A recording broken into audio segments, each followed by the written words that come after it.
Assalamualaikum warahmatullahi wabarakatuh. Kembali lagi di podcast 01. Sebelum itu perkenalkan, saya sebagai host Muhammad Fala Ataya. Dan kali ini saya mengundang tamu yang spesial ini kawan-kawan.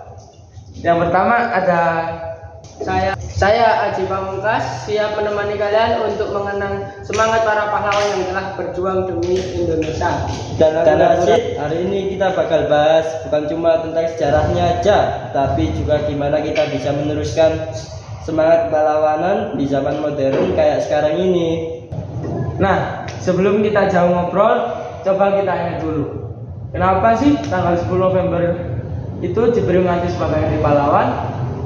Jadi gini teman-teman, 10 November 1945 itu adalah hari terjadinya pertempuran besar di Surabaya antara rakyat Indonesia dengan Inggris.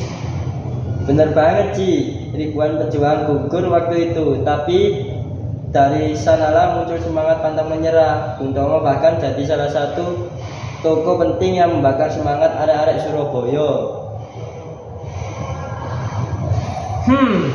Kalau dulu perjuangan dilakukan dengan angkat senjata, sekarang bentuk perjuangan udah beda. Menurut kalian ini, gimana sih makna Hari Pahlawan buat generasi muda sekarang? Menurutku jadi pahlawan sekarang nggak harus berperang. Kita bisa berjuang lewat hal-hal kecil tapi bermakna, kayak menjaga kejujuran, membantu sesama manusia, atau bahkan berprestasi dan membanggakan Indonesia. Setuju, misalnya siswa yang rajin belajar dan mau berinovasi buat bangsa, itu juga buat kepahlawanan modern. Wah, keren banget ini. Jadi, intinya semangat 10 November itu bukan cuma tentang masa lalu, tapi juga tentang bagaimana kita terus berbuat baik dan berkontribusi buat Indonesia hari ini. Mungkin kita nggak akan tahu rasanya berperang seperti pahlawan dulu, tapi kita bisa melanjutkan perjuangan mereka dengan cara kita sendiri. Betul, jadilah pahlawan minimal untuk diri sendiri dan lingkungan sekitar. Mantap. Jadi semangat dari pahlawan harus terus hidup di hati kita semua.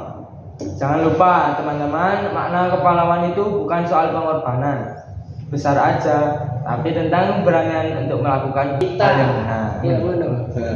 Oke, sekarang ini kita akan lanjut ke alur ceritanya. Baik.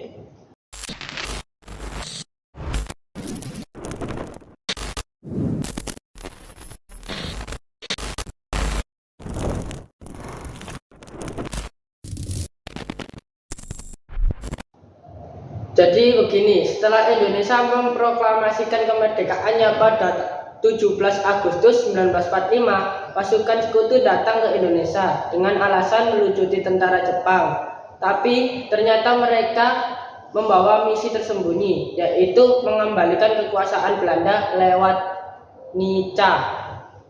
Rakyat Surabaya tentu menolak keras. Akhirnya terjadi banyak petegangan, termasuk insiden di Hotel Yamato pada 19 September 1945. Ketika para pemuda merobek bendera Belanda menjadi bendera merah putih. Wah, itu momen yang sangat simbolis ya, menunjukkan semangat rakyat yang tidak mau dijajah lagi.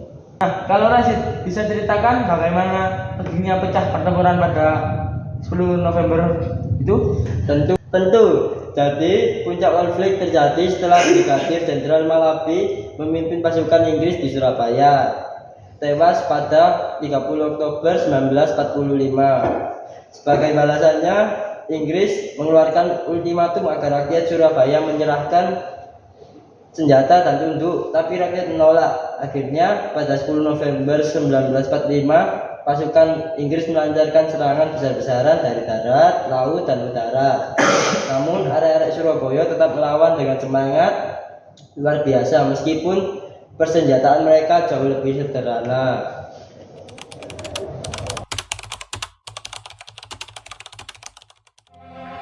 Surabaya, November 1945. Kota ini bukan hanya saksi sejarah, ia adalah medan tempur terbesar setelah proklamasi kemerdekaan dikumandangkan. Indonesia baru saja merdeka, tapi belum genap 3 bulan, pasukan sekutu dipimpin Inggris dan membawa Nika. Belanda datang dengan misi terselubung, mengambil alih kembali kekuasaan. Ketegangan memuncak pada 19 September saat bendera Belanda dikibarkan di Hotel Yamato. Rakyat marah, bendera itu diturunkan, disobek warna birunya, merah putih pun berkibar. Puncaknya adalah pidato Bung Tomo yang membakar semangat rakyat. Ultimatum Inggris ditolak, Surabaya memilih melawan. 10 November 1945, pecah pertempuran besar.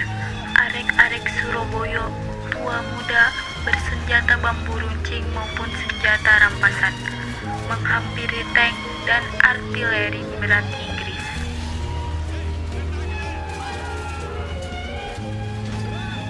Surabaya jadi lautan api. Dari rumah ke rumah, gang ke gang, perlawanan tak berhenti. Mereka tahu mereka bisa mati, tapi mereka juga tahu kemerdekaan tak bisa dibeli dengan rasa takut.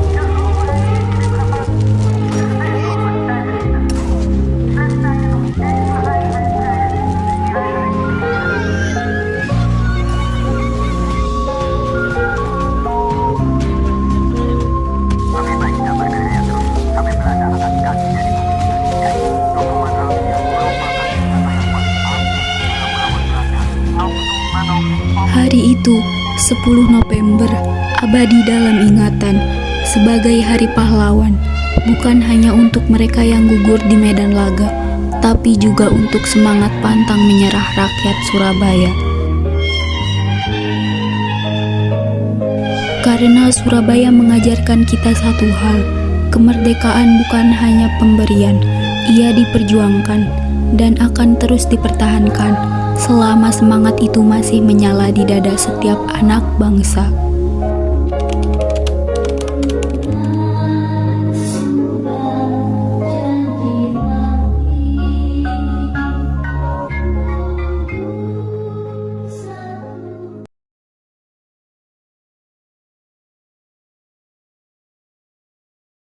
Benar banget, bahkan ribuan pejuang dan wadah sipil gugur. Tapi semangat perjuangan mereka tidak pernah padam. Dari sinilah Surabaya dijuluki sebagai kota pahlawan.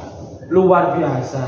Dari kisah itu, apa sih makna perjuangan 10 November bagi kita semua? Menurutku maknanya adalah semangat pantang menyerah dan cinta tanah air.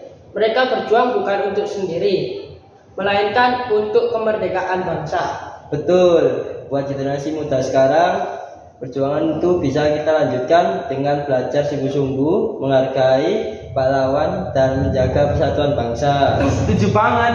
Semangat 10 November bukan hanya milik masa lalu, tapi jadi pengingat agar kita terus berjuang di masa kini. Baiklah, pendengar podcast 01, itu dia pembahasan kita tentang perjuangan fisik 10 November Surabaya. Terima kasih untuk Mas Aji dan Mas Rasid atas cerita dan pandangannya yang inspiratif ya. Semoga semangat para pahlawan selalu hidup dalam diri kita semua. Baiklah, sebelum itu kita akhiri. Wassalamualaikum warahmatullahi wabarakatuh. Waalaikumsalam warahmatullahi wabarakatuh. Salam Pancasila. Salam. Salam. Salam agama. Salam. Salam Nusantara. Salam. Salam merdeka. Salam. Merdeka. Merdeka.